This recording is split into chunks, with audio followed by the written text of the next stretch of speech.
crime. You literally just bit me. The cat knocked it down. I just never picked it up.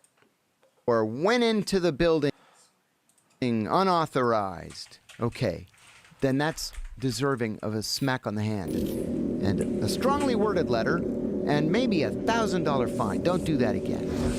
30 years in prison? Again, is society really better off by locking all these people up and spending millions and millions of dollars of the taxpayers' money to do it? Of course not. No, of course not. But it also just divides us. It does.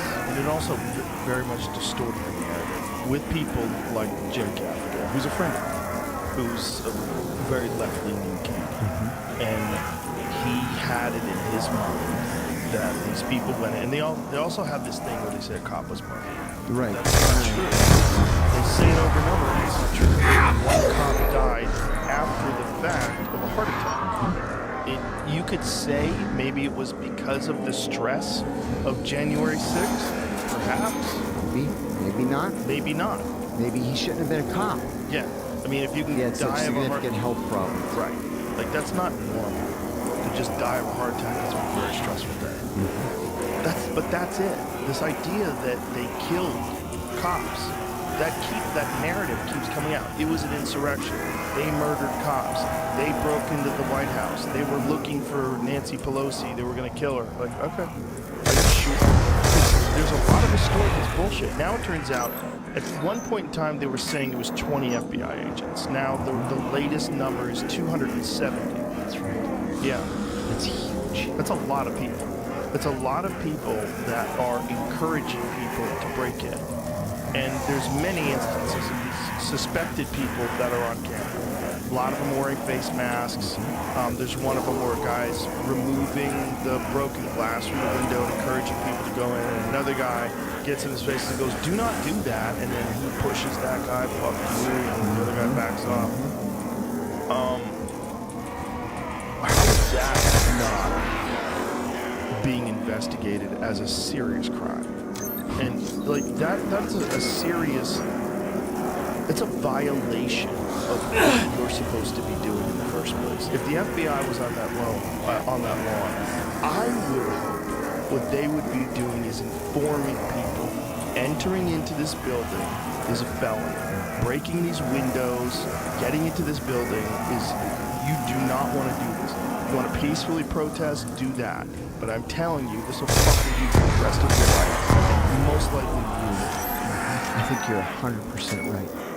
That's what I would hope from law enforcement. I wouldn't hope that they would be trying to set people up. And from a civil society. Right. You know? Do we want to set people up to go to prison? Do we want to wreck families and wreck people's lives? Why would we want to do that? Also, did they turn down the idea of bringing in the National Guard? You know, I really don't understand. It appears, yes. It appears that that's exactly what happened. Also significantly deterred people from committing these crimes. That's right. That they were encouraged to. I'll tell you, if I was at a demonstration and all of a sudden the National Guard showed up, I'd say, this isn't for me. Yeah, and I think most people would do that as well. You're right.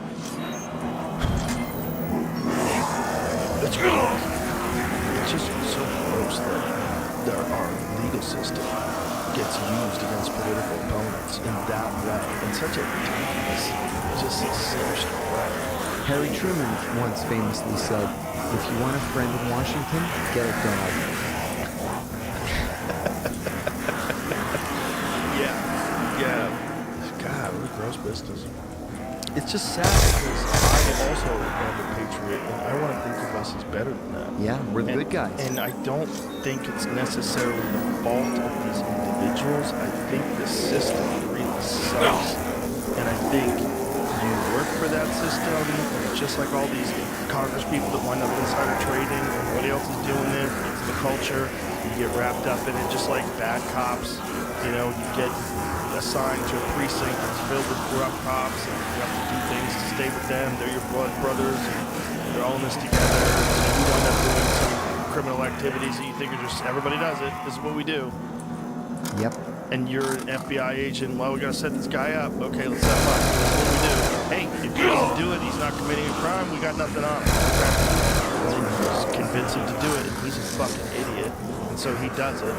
Hits that cell phone. Now you're arresting him. He's like, what? Yeah. And he's so dumb, he barely knows what happened.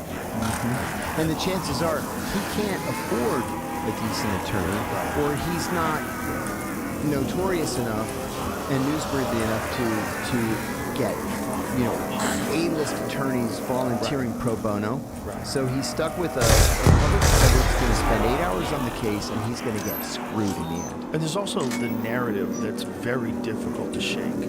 So if you get accused of some sort of a heinous crime, the narrative for most people that are casual viewers of that story is that you're a terrorist. Yeah. Or you're a guy who's going to kidnap the governor. Or you're a guy who's an insurrectionist who's trying to overthrow the government on January 6th. And then you watch the footage that they've given to these trials, and you see them getting a guided tour. The guided tour through like the security guards are walking them into the Senate. Like, what the fuck? What is this? Like, and why is no one outraged? Why is it only one side that's outraged? God, if I was a Democrat congressman or a senator, or if I was any sort of a politician on the other side, I'd be like, do you know how disgusting this is?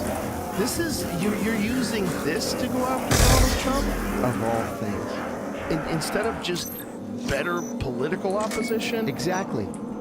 And the media are to blame in part as well. Well, they're bought. Absolutely. I mean, 100%. The media in this country is a complete and total failure. The only thing that's real media in this country are independent journalists. That's right. And those are mostly people who work for large media corporations and either were fired or had to leave because they were on Netflix and now they're in grave danger. Yeah. And they're worried about being prosecuted or set up or killed.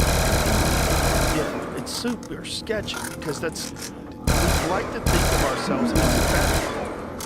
This is the shining example for the rest of the world. This is the experiment in self-government that the whole world follows this lead. And when you see that, not just tolerated, but stand by it.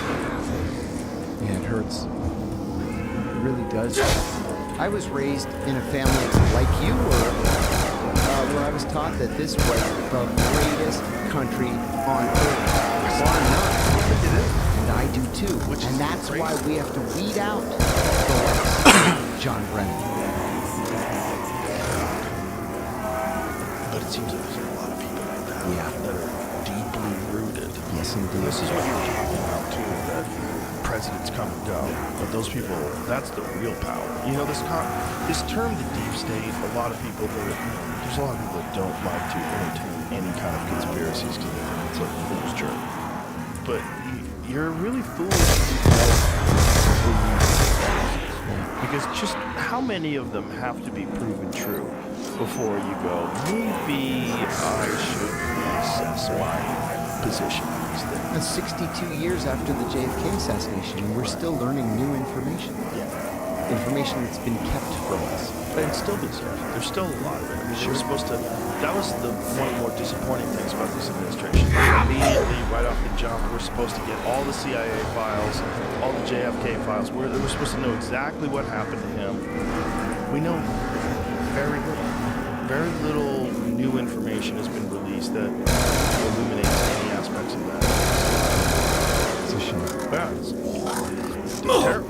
Because most likely, at least some part of our government was involved in assassinating the president. And no one went to jail. No. Nothing happened. And in fact, people succeeded. They thrived at that. Sad truth. Yeah. That's exactly what happened. I mean, it goes back. There's so many cases. They don't want to be foolish, right? So that's a lot of the people that don't want to believe in conspiracies. Like, most of it can be explained away by incompetence or coincidence and this and that. Like, that's not even true. It's not even most of it. It's some things can be explained. Some. I had a friend at the agency. He was one of my first bosses. And he had started out in this like internship program that the agency had. He had to be working on a master's degree. But anyway, his first assignment was in the counterintelligence center, which at the time was being run by James Angleton. And on his first day, the secretary walked him around and, this is what we do over here, and this is what we do over there. And there was this entire wall of file folders. And she said, whatever you do, don't look in those folders. You're not cleared for that. Oh, he said, well, of course, the very first minute that he's left alone, he runs and looks in the folders. And he said every single one of those folders was on an American citizen. And the CIA is forbidden by law from spying on Americans.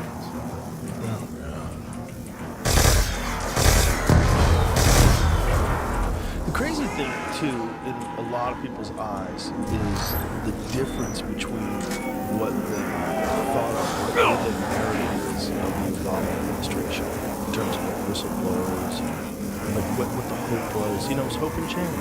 Oh, hope and change. And you know the statistic.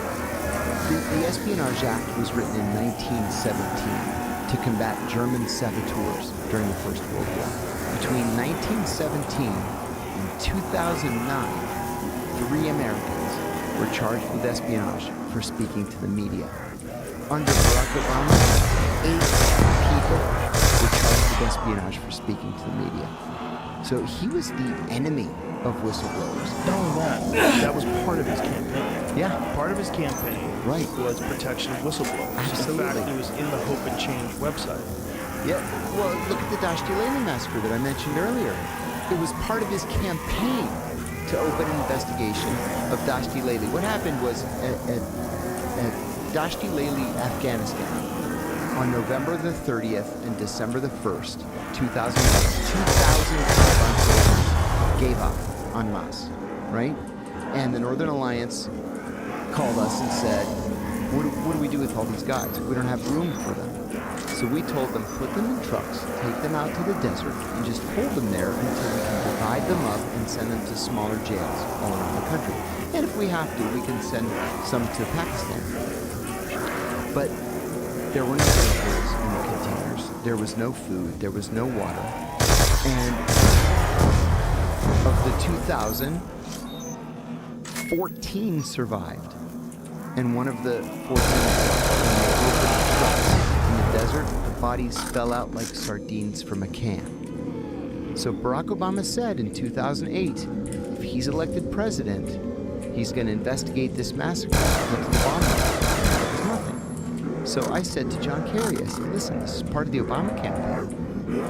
Let me go to Afghanistan and investigate this thing. And so I went. And there are still bones just sticking out of the sand. There are clothes that have just been laying there in the desert all these years. All the bodies are still there, what's left of them. Yeah, it's grisly.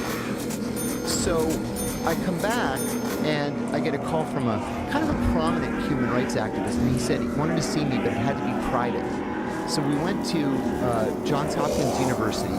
There was a classroom that wasn't being used. We met there and he said, listen, I have a witness who was 12 years old at the time, and he was hiding behind a rock, and he saw what happened when they opened the trucks and the bodies fell.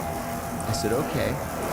And he said, but what's new is, he says that there were 2 men there wearing blue jeans and black t-shirts, and they were speaking English. I said, okay. So I wrote a letter to the agency, and I asked, for clarification, were any CIA personnel on site at the box up or at the location where the trucks were opened? And I had it auto-penned John Kerry, chairman. 6 weeks later, a colleague comes into my office and he says, hey, you got a response from the agency to your letter. I said, I didn't see a response from the agency. I just checked my mail an hour ago. And he said, they classified it top secret. It's down in the vault. I said, top secret? I said, well, what did it say? And he says, it says go fuck yourself. I said, great. That's how they want to play it. So and Kerry says, we're stirring up a hornet's nest here, and I think we should just let this fade into history. And I was like, again? Because you want so badly to be Secretary of State. Again. What a gross business. It's awful. Hideous. What is it like for you on the outside, watching what's going on? There are some places that I'm optimistic about. And actually, there are some developments that may look ugly on the surface that I'm optimistic about. First of all, this ceasefire, we're recording this on, I guess today's Thursday, but the ceasefire that was announced this morning is huge. And I think this is not a victory for Israel. I think that it makes Donald Trump's failure and Benjamin Netanyahu weaker. Netanyahu's decision to bomb Qatar was too much. Just too much. It could have served to embarrass the president. What it ended up doing is it weakened Netanyahu's position. So that's a victory for the White House, as far as I'm concerned. Yeah. The correct pronunciation? How did you say it? Qatar. You said gut.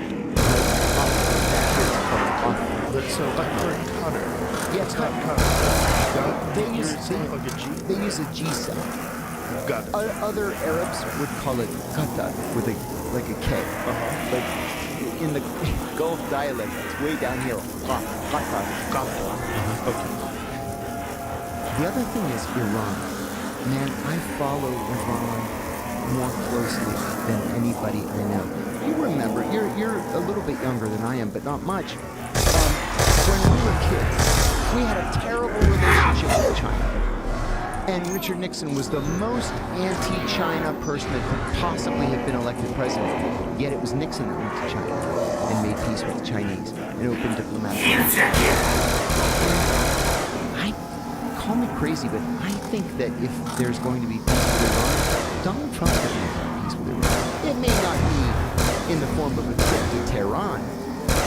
I could see a trip to Riyadh and have a meeting brokered by Mohammed bin Salman, and maybe we can come to some sort of agreement. Issue number one and issue number two. Well, it seems to be part of what he wants to accomplish in these 4 years is that he wants to go down as having made significant change in the world in a positive direction. And we're seeing it, whether people want to admit it or not. That's part of the problem because of narratives. That's it. You know, peace between India and Pakistan doesn't fit in the Democratic Party's narrative that Donald Trump is a warmonger. He's not a warmonger. Ask, the Africans that he's weighed in for, and we have peace in sub-Saharan Africa now.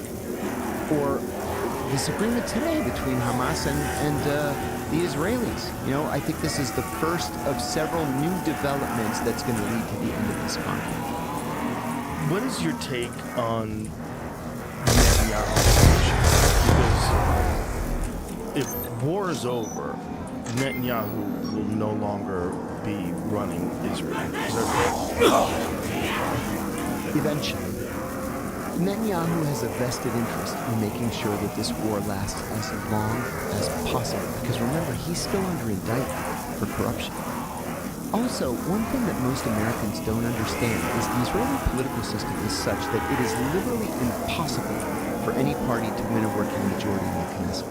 Right? There are just too many parties and too many individual groups. So you've got, a dozen parties represented. Benjamin Netanyahu has never won more than 27% of the vote. Wow. He's very unpopular. It's just that he's the least unpopular of the unpopular politicians. And it's a crazy way to run a country. One of the things that the Greeks did, because the Greeks had the same problem, there are just too many parties, right? So you win 20% and you become the prime minister. 20%, nobody wants you. Right. So what they did is they raised the threshold to which you have to meet to win election to the parliament from 3% to 5%. So that narrows it down to like 6 or 7 parties. But then the party that comes in first past the poll, gets an extra 50 seats. Then you don't have to go into any coalition governments with it. And you can run the country for 4 years. 5. That's what the Israelis need. But Netanyahu, longest serving prime minister in Israeli history, wildly unpopular. And it's funny because he used to be considered a right-wing extremist, and now he's the moderate of the government. Really? The likes of Itamar Ben-Gvir and Smotrich and these other guys who have come in from the right, they were attacking him to the point where he had to bring their parties into this coalition government just to get him to shut up. I mean, these are people that have felony convictions for anti-Arab hate crimes, and now they're, Minister of National Security, Minister of Finance with responsibility for the West Bank. What's that? It's a terrible, untenable position. Haven't they decided to go ahead and prosecute him even while he's in office? Yeah, there's an ongoing dispute that the Israeli Supreme Court has weighed in on a number of times. So the Minister of Justice is appointed, of course, by the Prime Minister. But the Supreme Court is independent of the Prime Minister and the Minister of Justice. So the Minister of Justice says, you can't prosecute him while he's Prime Minister. And the Supreme Court says, oh, yes, you can, and orders the court then to continue the case. So if the case is going to continue, Netanyahu's only viable strategy is delaying tactics. Appeal after appeal after appeal. You submit motions on legal technical issues. Maybe you get them to focus on Mrs. Netanyahu, who's also under indictment, and you just delay it as long as you can. But the best argument that he has is, I can't focus on self-defense because I have a war to prosecute. If there's peace, then he's going to have to go on trial. Which incentivizes him to stay at war. Isn't it though? Strange situation. Well, a lot of people aren't aware that there's hundreds of thousands of people protesting in the street before October 7th. Oh, you're exactly right. In fact, in August, we saw the biggest protests in in Israeli history, demanding that Netanyahu resign, and it was all because of corruption. And what is the specific corruption he's accused of? It's changed over the years. Some of it had to do with business. Other accusations had to do with him trying to essentially sell positions in the government. But I read the accusations when they first came out, they weren't strong. They're defensible. So I don't know why he doesn't just grab the bull by the horns and go for it.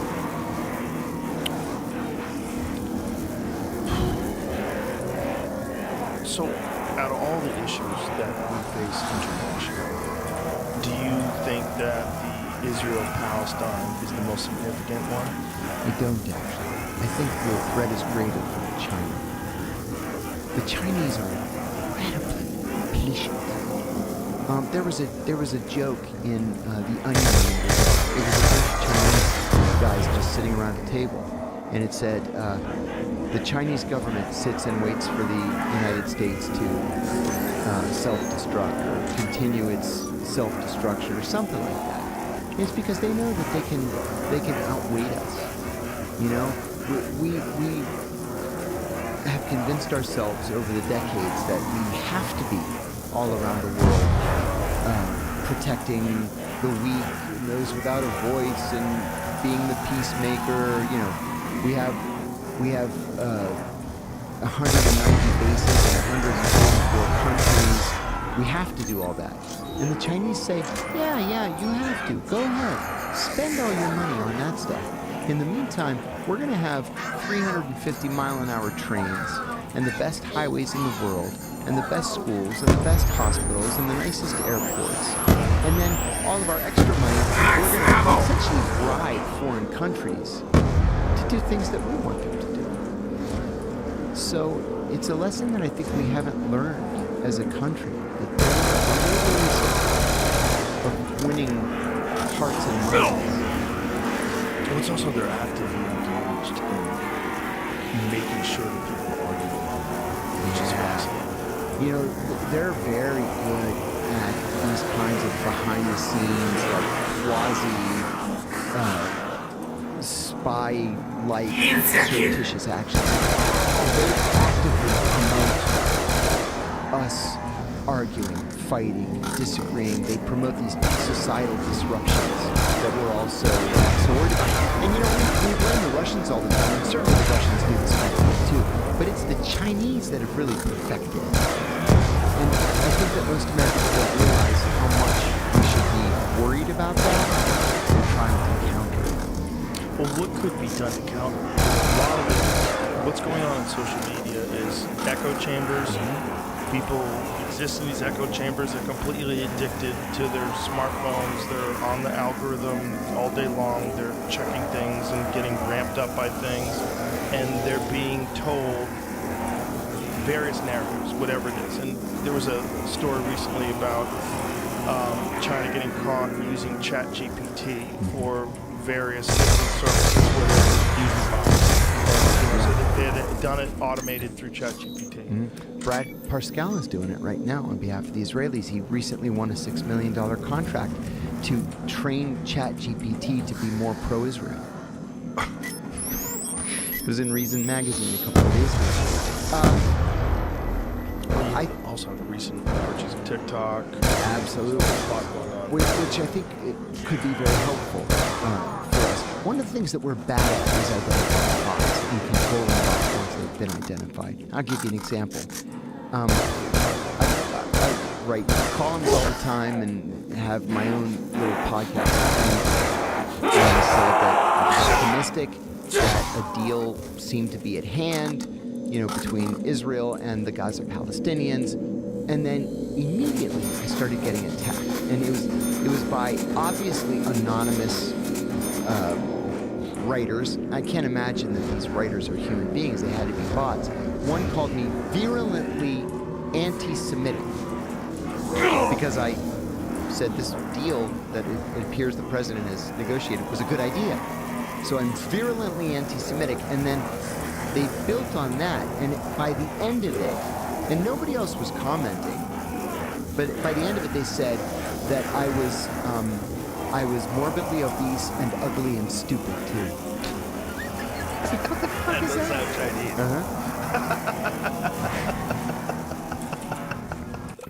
Chinese. Morbidly obese, ugly, and stupid too. You don't even look a little fat. No, I'm